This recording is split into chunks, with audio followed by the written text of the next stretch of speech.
situasi yang kita alami dalam berkehidupan saat ini adalah situasi yang tidak sama dengan keadaan dan kondisi kehidupan di masa Nabi SAW.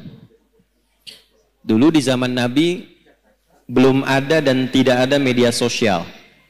Sekarang ada. Zaman Nabi nggak ada sepeda, sekarang ada. Apalagi kereta, apalagi pesawat. Tapi ibu tidak boleh lupakan, karena Nabi ini adalah sosok istimewa utusan Allah yang tugas pokoknya menyampaikan panduan berkehidupan pada umat terakhir yang menjalani hidup di muka bumi sampai kehidupan ini selesai. Jadi Nabi disebut oleh Allah sebagai Nabi penutup, Nabi akhir zaman, Nabi paling istimewa. Kita yang ikut Nabi juga masuk status umatnya sebagai umat akhir zaman. Karena nabinya akhir zaman, umatnya pun umat akhir. Jadi ibu ini manusia akhir zaman ini. Sama dengan saya gitu ya. Yang dimaksud akhir zaman itu begini, supaya tidak keliru menafsirkan. Akhir zaman itu maksudnya periode masa hidup manusia sampai akhirnya kehidupan. Sampai selesai kehidupan di bumi ini. Jadi dari masa Nabi sampai akhir kehidupan yang kita belum tahu kapan, itu maksudnya yang disebut dengan akhir zaman. Dengan ditutupnya oleh Nabi terakhir, dimulai masa akhir zaman sampai kehidupan selesai. Paham Ibu? Halo, paham? Nah, jadi jangan selalu diartikan kalau bicara akhir zaman besok kiamat misalnya. Ya? Nah, akhir zaman itu dari mulai Nabi diutus sampai terjadi kiamat. Itu akhir, puncaknya terjadi apa? Kiamat. Nah, yang penting bagi kita belajar itu, ini yang jarang dikupas, jarang dibahas. Nabi itu karena tugasnya oleh Allah ditetapkan sebagai penjelas, pembimbing, penerang. Maka di antara yang beliau jelaskan itu bukan hanya hukum fikih tentang cara sholat, cara kita baca Al-Quran, cara zakat, umrah, haji, puasa, tapi juga beliau dituntun, dibimbing oleh Allah untuk menerangkan keadaan di setiap perpindahan zaman sampai akhirnya. Misal, Nabi pernah komen begini dalam sabdanya. Kalau beliau sudah komen, kita langsung subscribe aja ya, sama like, gak usah ikut komen lagi. Khairul qarni, era terbaik itu kata Nabi, eraku. Kemudian era setelahku, sahabat. Kemudian era setelah itu, tabi'in.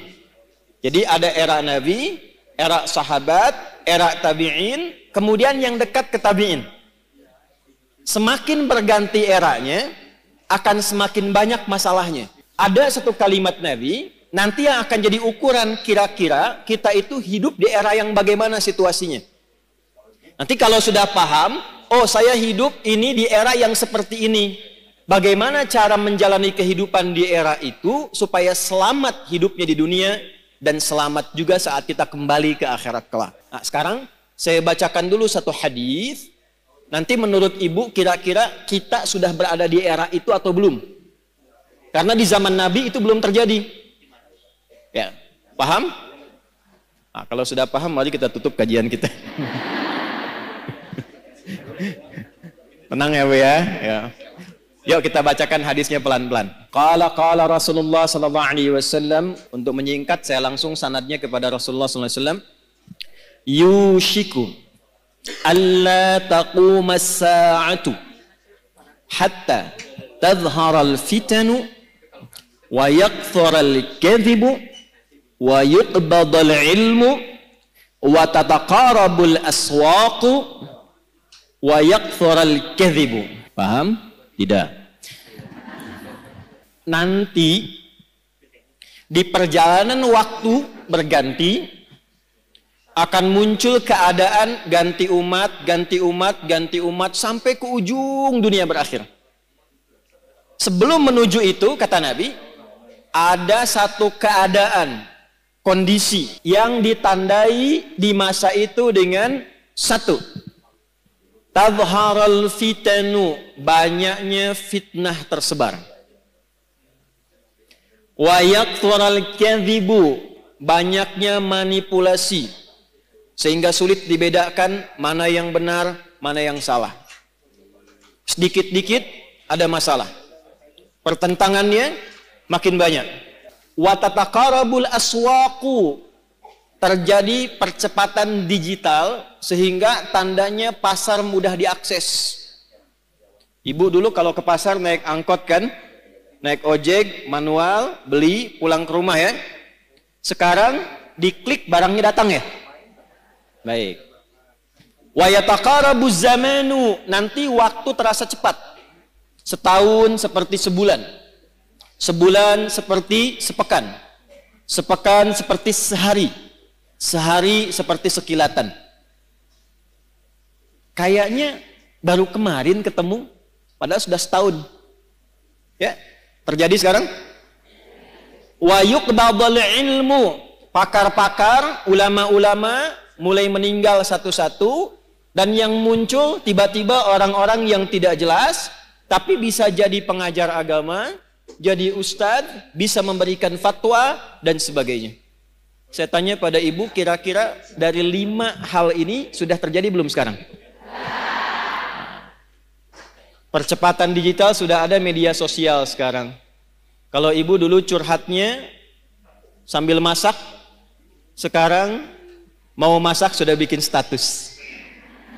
Teman-teman, kira-kira menu apa ya yang cocok untuk hari ini? Nah, ya. Nah, ternyata ketika era itu muncul, masalahnya makin banyak. Jadi penipuannya sekarang bukan hanya offline, bisa jadi online. Sekarang pertanyaannya, ketika masalahnya makin banyak, pertentangannya makin rumit, kadang sulit dibedakan mana yang asli, mana yang palsu.